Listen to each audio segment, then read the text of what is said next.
Father, we want to thank you, God, for a time as this. Lord, we give you glory, Jesus, and we give you praise for who you are and what you're doing.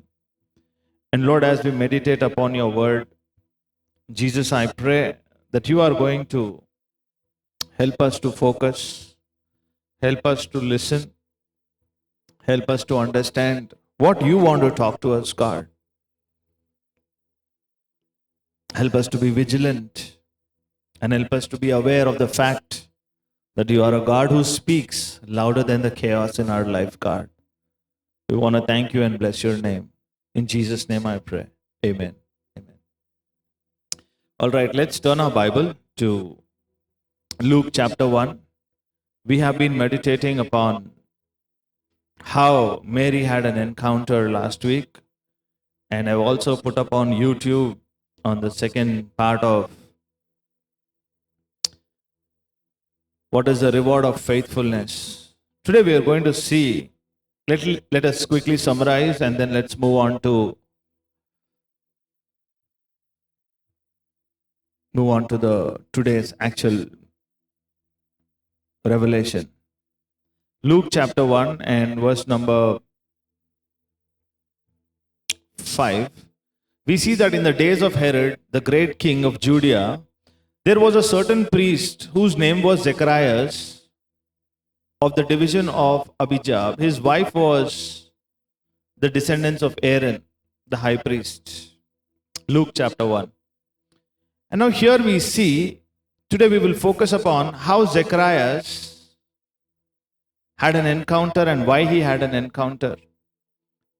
So here we see Zacharias and Elizabeth were childless. Verse number 7 says they were childless because Elizabeth was barren and they both were of far advance in years. Now it happened while Zacharias was serving, verse number 8, as a high priest before God in the appointed order of his priestly division.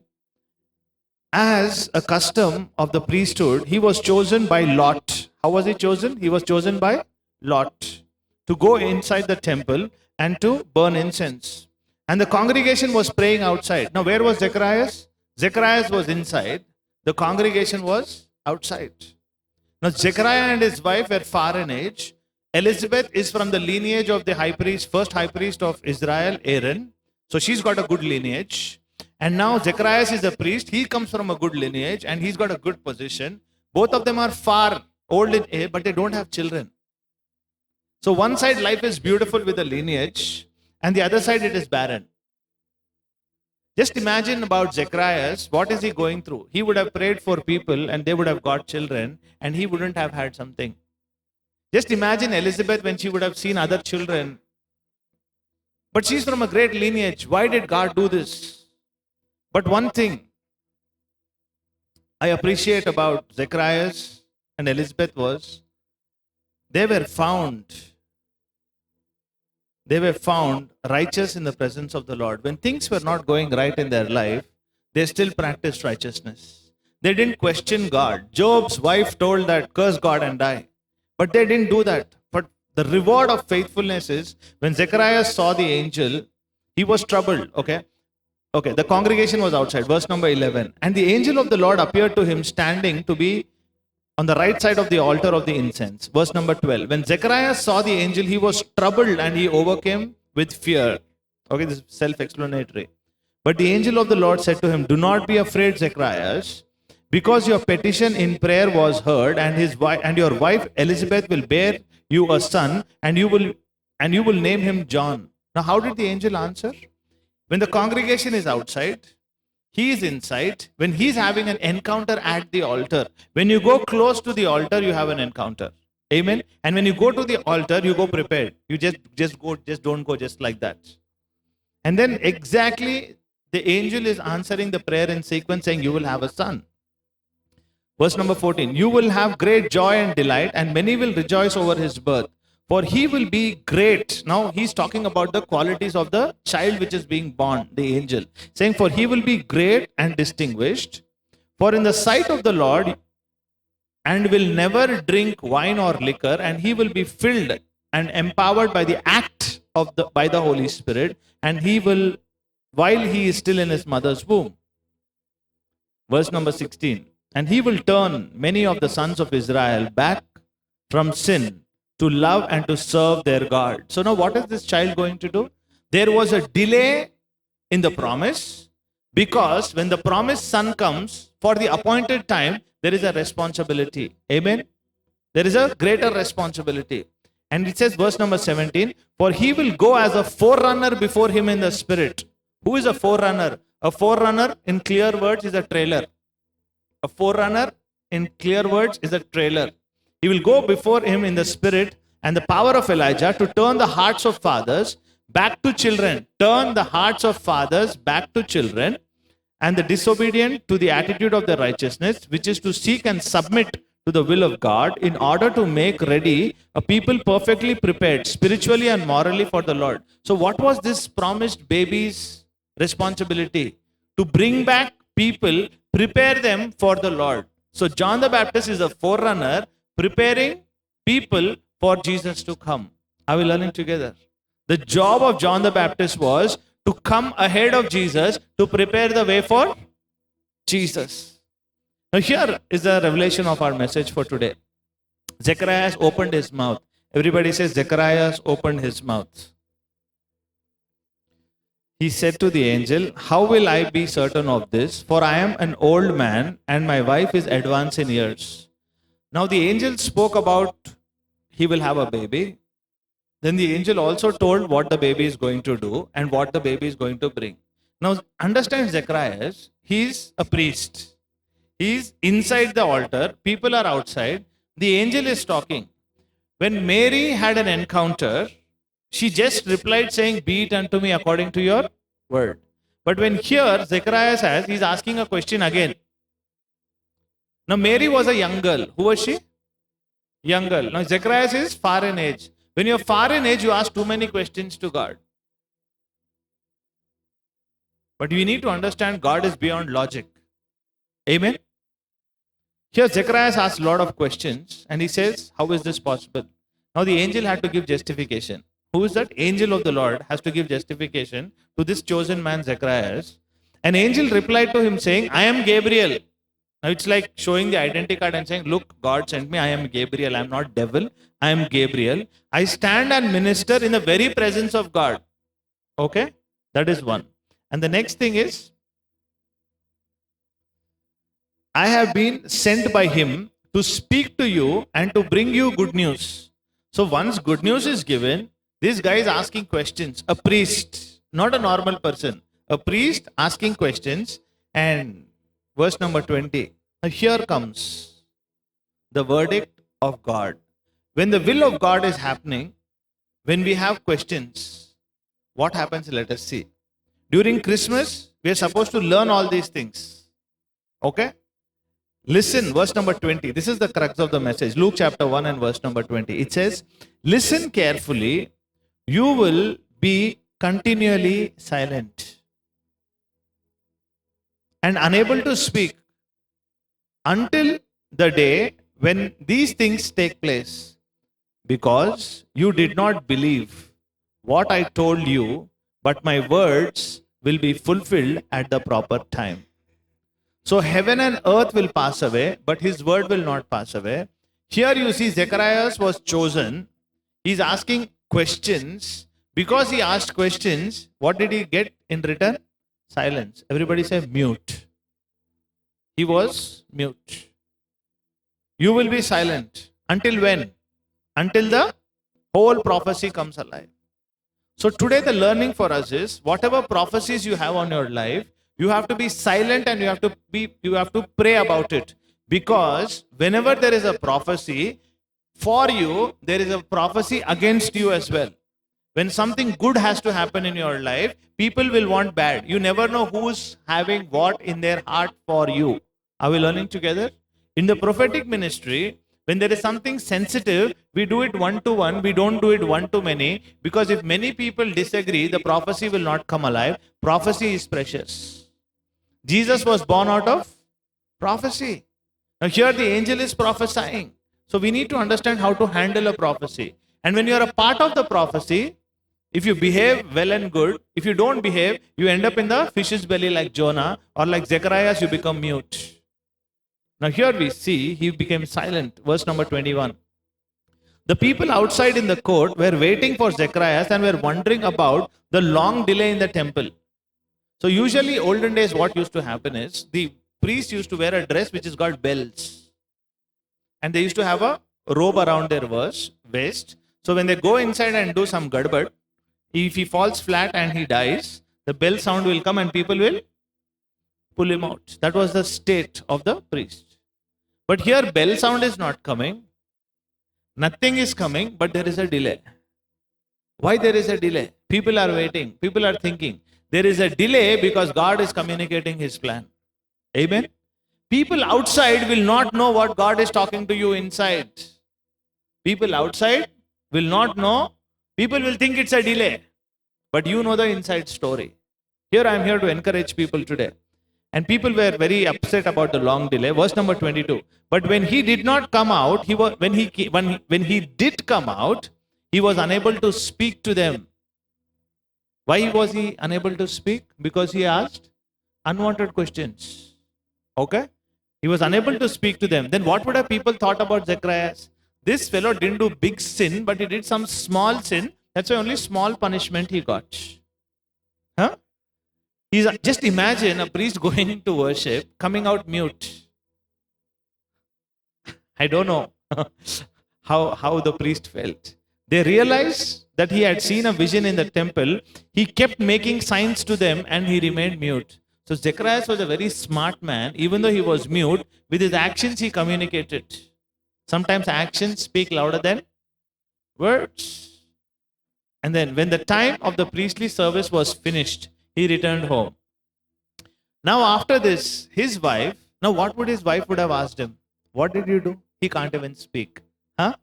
Now after his wife Elizabeth became pregnant, and for 5 months she was secluded herself, completely saying, "This is how the Lord has dealt with me in the days when he looked with favor to me, taking away my disgrace among men." Everybody say, God took away their disgrace.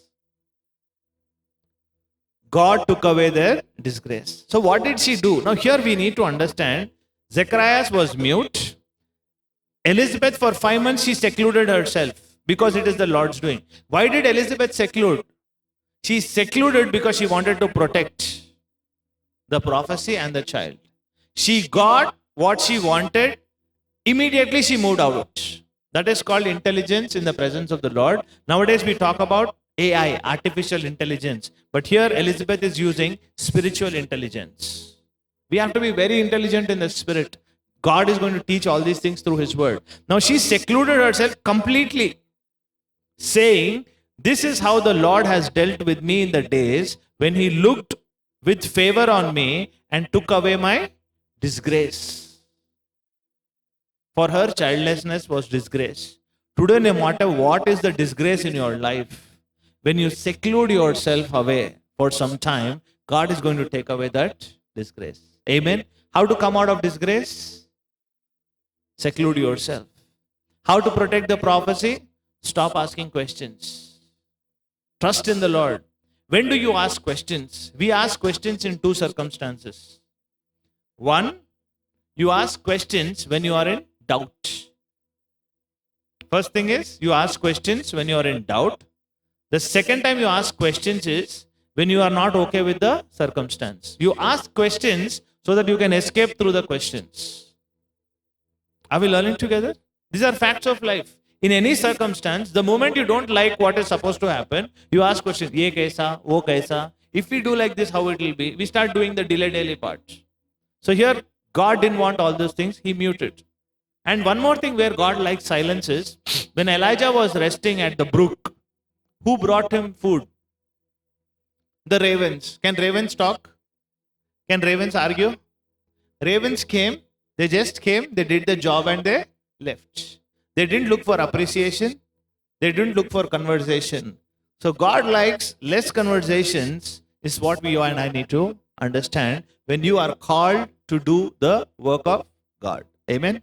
Now in the 6th month, Elizabeth's pregnancy, the angel was sent to God, from God to the city of Galilee called Nazareth, to a virgin betrothed to a man whose name was Joseph, the descendant of the house of David, and the virgin name was Mary. Now, the angel is on duty. First it came and it spoke to Zacharias. And then Zacharias was asking too many questions. It mute. It finished its job. And after 6 months, in connection with the same line, who was John the Baptist? Forerunner. Now the forerunner story is over because 6 months already into pregnancy. Now it moved into Mary. So the angel of the Lord is following the plan of God. When Zechariah spoke something, there was a mute. Why was Zacharias made silent? Why was Zacharias made silent? He was a priest. He was carrying disbelief. What was he carrying? Disbelief. How will this happen? Now he is a descendant of Abraham. It happened for Abraham in the past. So he should know when the angel of the Lord appeared to him and telling secretly. Zacharias reached the secret place of the Most High. Psalm 91 verse number 1. He who dwells in the secret place of the Most High. What was the secret place? The secret place was the altar. And at the altar, the angel of the Lord had an encounter with Zacharias. The communication was happening at the altar. But still, even though being a priest, he was having disbelief. And disbelief always distorts the plan of God. If today there is something which is not happening in your life the way it should happen naturally, there are two reasons. One is either your disbelief is moving you away from the believer's life, or the devil is working really hard to attack you so that you get into disbelief. You should not give up. Our God didn't give up with Zacharias and Elizabeth. Our God didn't give up with Shadrach, Meshach, Abednego at the fiery furnace. Our God didn't give up to Daniel in the lion's den. Our God didn't give up to Moses at the Red Sea. Our God didn't give up when Moses was standing in front of Pharaoh saying, "Let my people go." Our God always showed up, and He's going to show up in your life also in this season of Christmas. Can I hear an amen? Your disbelief has to stop. Your disbelief has to stop. If you don't stop, you know what is the new mute? Modern mute. I call it the modern mute. Unanswered prayers. God is silent on you because He wants you to worship. He wants you to build trust. Because God will only give His vision to people whom He trusts. There are so many people on the face of the earth. Why everybody is not carrying the mantle? Because God only gives His ministry to the trusted ones. For you to become the trusted ones, you have to build trust. How will you build trust? Every day worship Him. Every day worship Him. There are many people who are having cough and cold. They don't worship because they have cough and cold. They believe that when they are having a personal encounter with God, when they cough, God will get cough. Huh? When they sneeze, I think they think that the germs will go to God. I don't know what. But when you worship, you will be delivered from your sickness. Amen. The message for today in this season is, be silent like Zacharias, or else you will be made mute. Not dumb. Not dumb. You will operate without wisdom. One. Second thing is, Elizabeth secluded herself. So you should seclude yourself for what? For a deeper worship and a louder praise. Amen. This is what we need to learn. During Christmas, we are all busy. We are all spending money. We are all ordering so many things. We are preparing our house. Are you preparing your heart? We give away old clothes. Why don't we give away our old attitude as well and come a fresh attitude saying, Lord, I will worship you no matter what. Today I want to encourage you. Our God didn't fail in the lion's den. Our God didn't fail at the fiery furnace. He will not fail you as well, no matter what you're going through. Is anybody after this service going into a fiery furnace?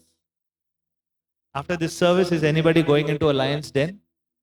No, right? Our problems are not as big as those. But in those big problems also God showed up. When Hagar was running away with a baby in her womb in the desert, she had an encounter with God. God gave water to her. Today I do not know whether you're running away from God or towards God or in which direction you're running. But I want to encourage you and tell you, our God is not going to fail you. Amen. Let's close our eyes, bow down our heads, and worship God. Let's worship God, saying, God, you never failed, and you're not going to fail today as well.